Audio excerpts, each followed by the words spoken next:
Marcher dans une forêt, c'est entrer dans un monde où l'on se croit solitaire. Mais cette solitude n'est qu'un voile. Il suffit d'écouter. Les insectes s'affairent dans l'ombre à leurs tâches secrètes. Les oiseaux emplissent l'air de leurs chants.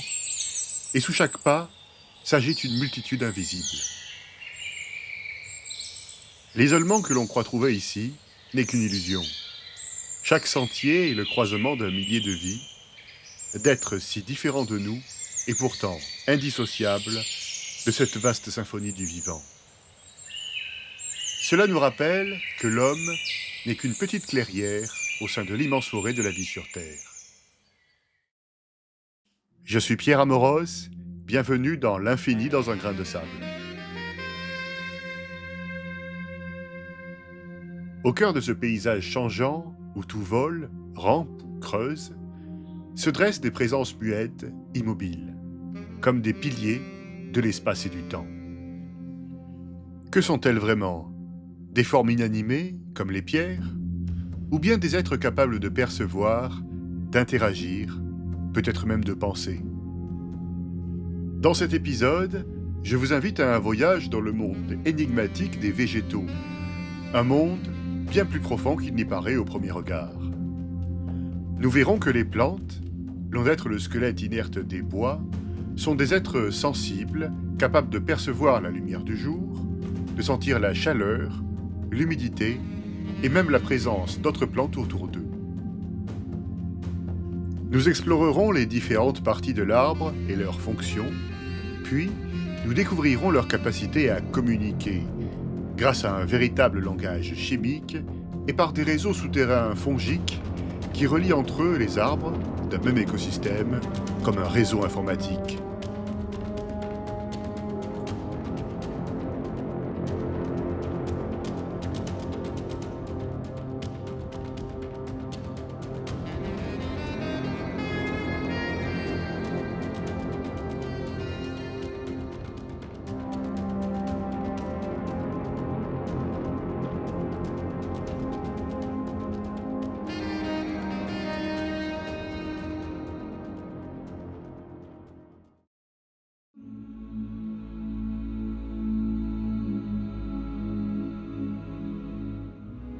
Que serait le monde sans le bruissement des feuilles, sans le tapis d'herbes verdoyantes, sans la fraîcheur et l'ombre des bois? Les végétaux incarnent mieux que tout autre la nature généreuse et abondante de notre planète.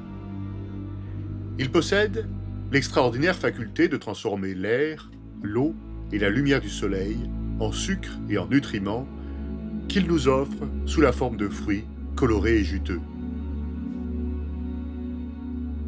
Par leur coopération avec les insectes pollinisateurs et par la biomasse qu'ils engendrent, les plantes sont aujourd'hui au cœur des écosystèmes terrestres. Mais il n'en a pas toujours été ainsi.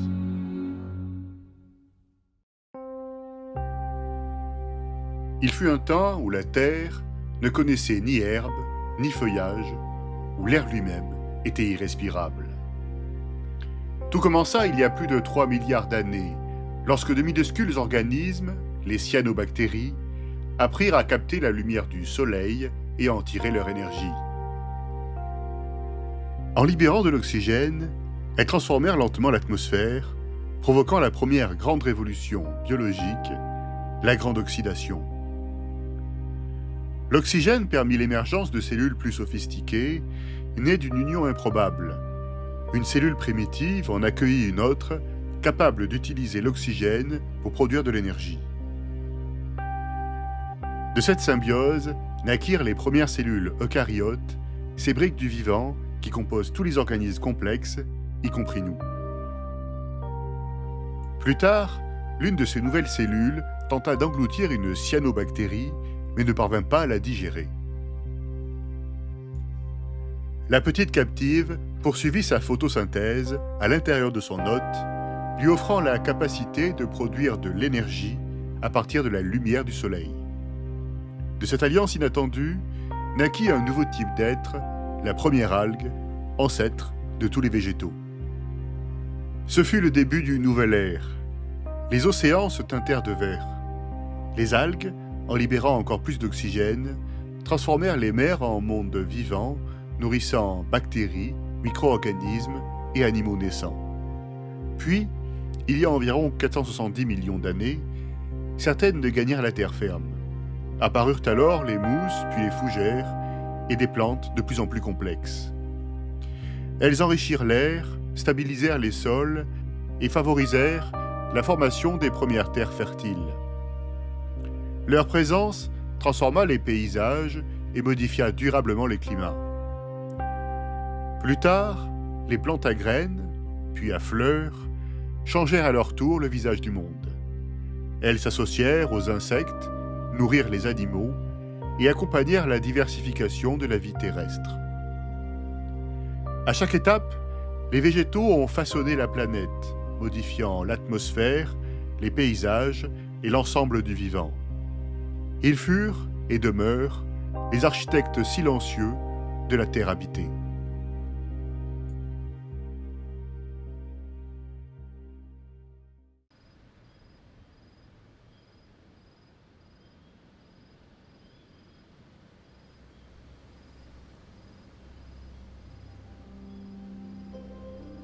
Contrairement aux animaux, les plantes vivent sans mouvement ni organes spécialisés.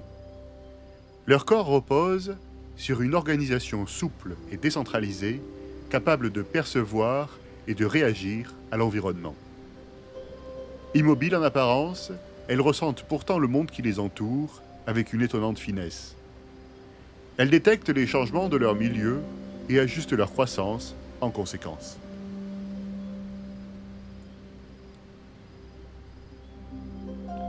Notre voyage commence dans la fraîcheur et l'obscurité du sol.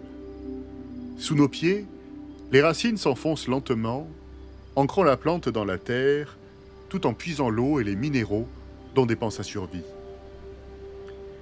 Véritables systèmes sensoriels souterrains, elles explorent leur environnement comme des sentinelles patientes, capables de détecter l'humidité, la composition du sol ou la présence d'obstacles. À leur extrémité, de fines cellules absorbent l'eau et les sels minéraux, formant la sève brute qui remontera bientôt vers le tronc. D'autres cellules perçoivent la gravité, reconnaissent les nutriments, distinguent le bon du toxique et orientent la croissance. Certaines racines semblent même capter les vibrations de l'eau qui s'écoule et se tournent vers sa source invisible. En suivant le fil de la sève brute, nous remontons vers le tronc, cette colonne vivante qui relie la terre au ciel. Sous l'écorce, le bois s'organise en couches concentriques. Au centre, le cœur ancien, dur et sombre, soutient l'arbre comme une ossature.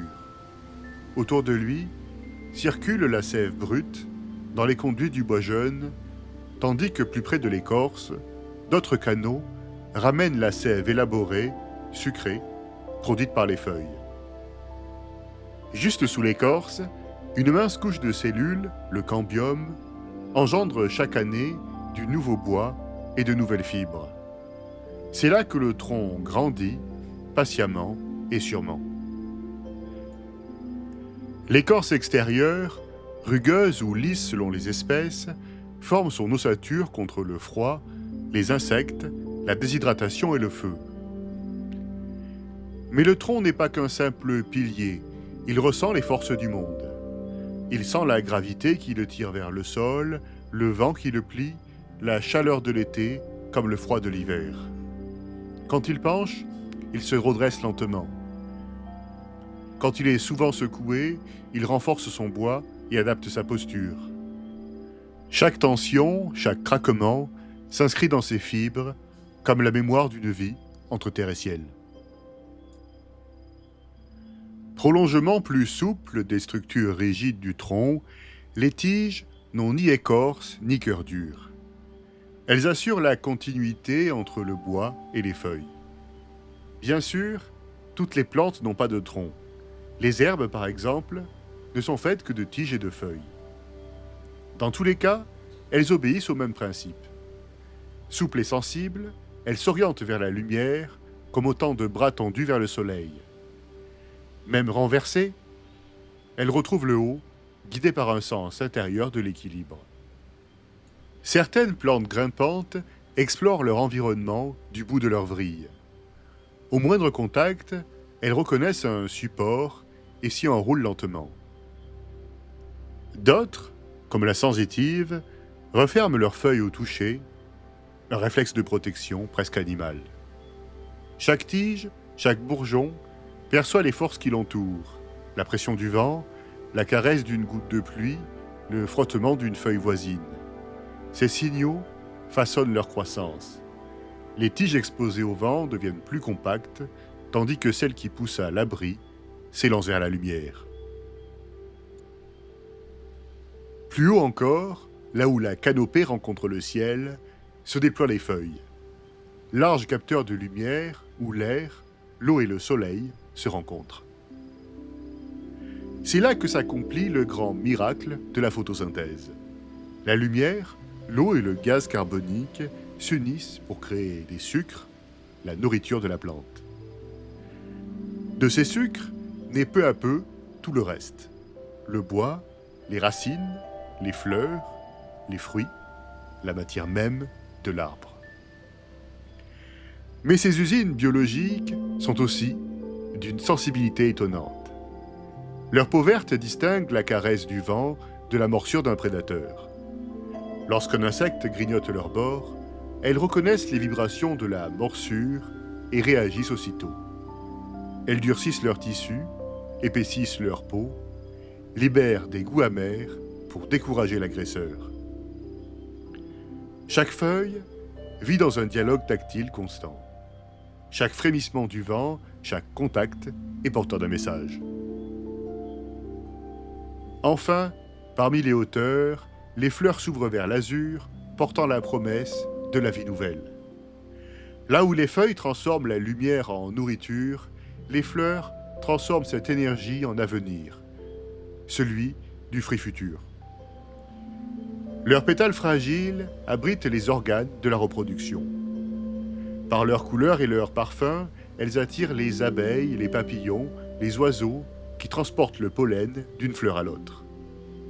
Certaines semblent même percevoir les vibrations de l'air.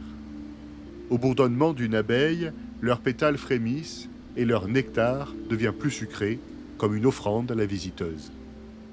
Ainsi, jusque dans leur silence, les fleurs participent à la grande conversation du vivant. Un échange de formes, de parfums et de signaux imperceptibles entre la terre et le ciel.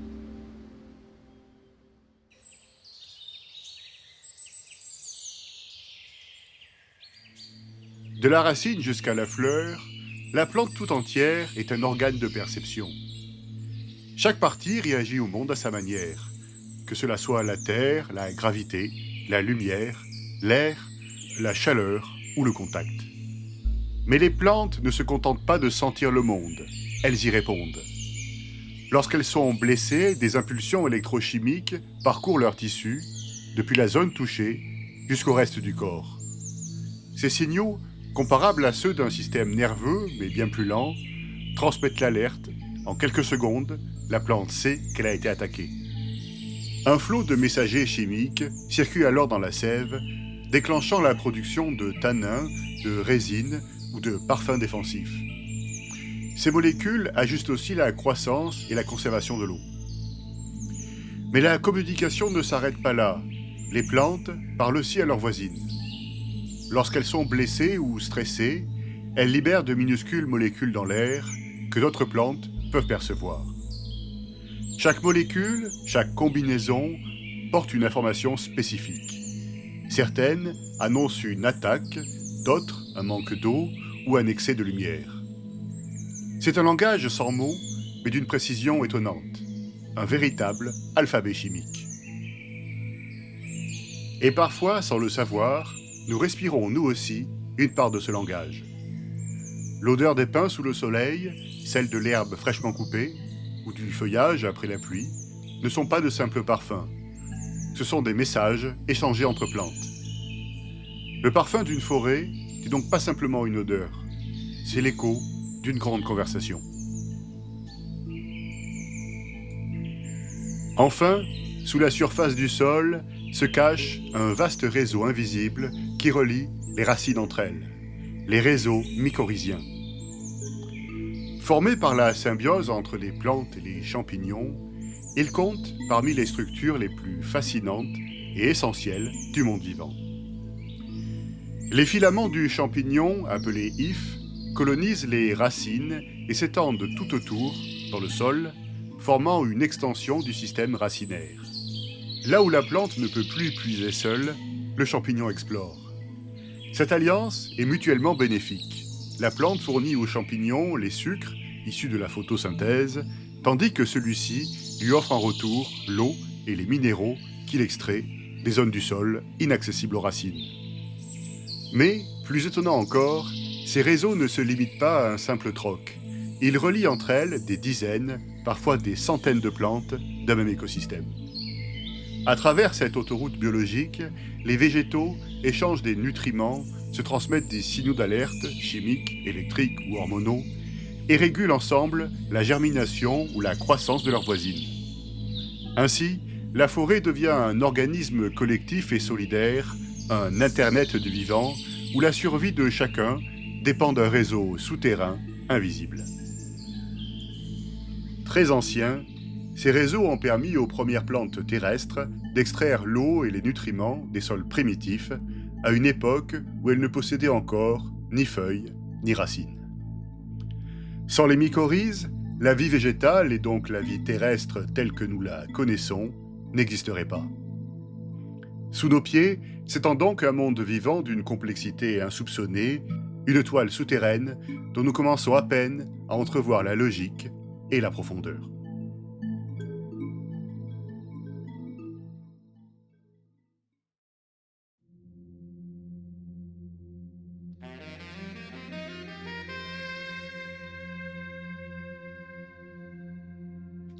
Pour conclure, les plantes ne sont pas des objets isolés et immobiles, mais des êtres capables d'une perception diffuse, sans pour autant posséder d'yeux ni d'oreilles. Elles ne sont ni aveugles ni insensibles à ce qui les entoure. Au contraire, elles perçoivent le monde avec une grande finesse. Elles se parlent entre elles par un langage d'odeur discrète et communiquent avec elles-mêmes grâce à des signaux semblables à ceux du système nerveux des animaux. Mieux encore, elles font partie d'un vaste réseau de communication, ancien et symbiotique, qui relie les racines entre elles et fait d'une forêt un véritable organisme collectif, plutôt qu'une simple collection d'individus. Ainsi, ce que l'on prend pour la solitude d'une balade dans les bois est en réalité un voyage au cœur du grand carrefour du vivant. La preuve d'un monde plus vaste que nous, dont nous faisons pleinement partie, la grande famille de la vie sur Terre. Mais ceci n'est qu'un préambule, car dans le prochain épisode, nous verrons que les plantes, au-delà de leur sensibilité et leur communauté, ne sont pas de simples automates issus de la sélection naturelle. Elles possèdent probablement un certain niveau d'intelligence et peut-être même une forme de conscience. À présent, je vous remercie d'avoir regardé cet épisode et vous dis à bientôt pour le prochain.